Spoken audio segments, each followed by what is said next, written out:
Ok, pessoal de Cabinda Cunena, eu sou o Estado-Maior do Kuduro, na grelha do Gilambo. Fique atento, qualidade de imagem, abaviação, abaviação, abaviação. Aí não. I love you.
Foi boa, foi um ensaio de pouco tempo que nós tivemos, mas o resultado foi positivo. Estamos felizes, gratos pela oportunidade que nos foi concedida de poder subir no pódio da Cidade de Triunfo.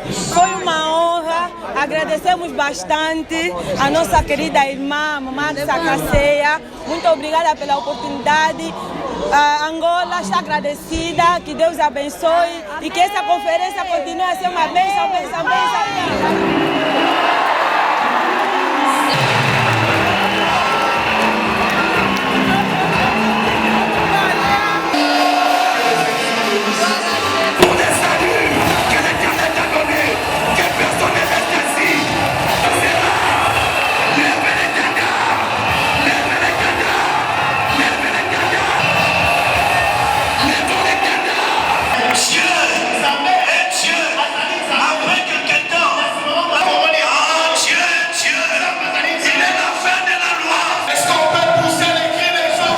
Pinto Ferreira Batista reside em Luanda e Angola.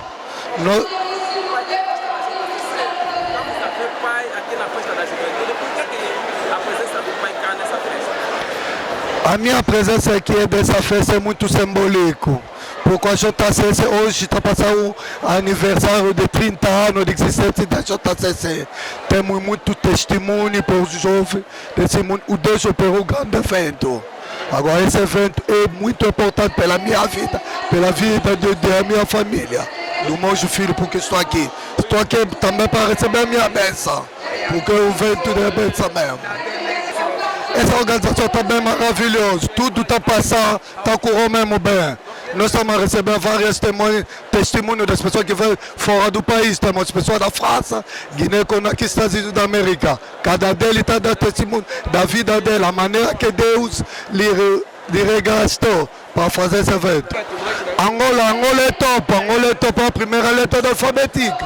Angola é top. No Ministério do Combate, no nível daqui de CCS, fala sempre de Angola. Angola tem impacto maior no Ministério do Combate Espiritual.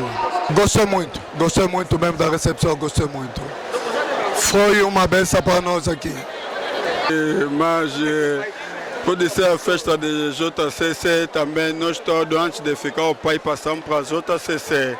Também nós também merecemos de participar nessa manifestação. Também é benção para todos, não é só para a JCC, também para nós os pais. Shalom, shalom. Eu sou Papá Kamassa, pertenço à promoção Jubileu de Luanda. O que me trouxe aqui na cidade de Triunfo acompanhar a JCC é para podermos transmitir o nosso conhecimento, tudo aquilo que nós temos para podermos transmitir na nova geração, para que eles se sintam à vontade, porque é a geração de fogo, é a geração que vai levar avante este ministério. Minha estadia tem sido magnífico, porque a JCC tem um potencial ainda por se explorar. É um potencial em que ouvimos coisas que nunca ouvimos, onde que estamos a sair aqui com conhecimento tão abrangente que não imaginávamos o que a JCC é capaz, em que esta palavra está a penetrar e está a transformar essa juventude da nova geração. Primeiro eu tenho a parabenizar a organização que a JCC tem, é de louvar, e aqueles pais que nunca interessaram-se no JCC, eu digo que acompanhem mais, escutem mais, porque afinal da conta, tudo está na mão da JCC. Nós podemos orar, podemos fazer tudo, mas se não pudermos dar ouvido à JCC, nossas orações não é nada. Segundo que nós ouvimos nos testemunhos, pais, papás e mamães, amem a JCC, orem para a JCC, para podermos sair do sítio onde que nós estamos. Porque se vamos ouvir nos testemunhos, toda a JCC, quando se converterem, é uma alegria e é a salvação que entra no lar. Esse é o conselho que eu dou.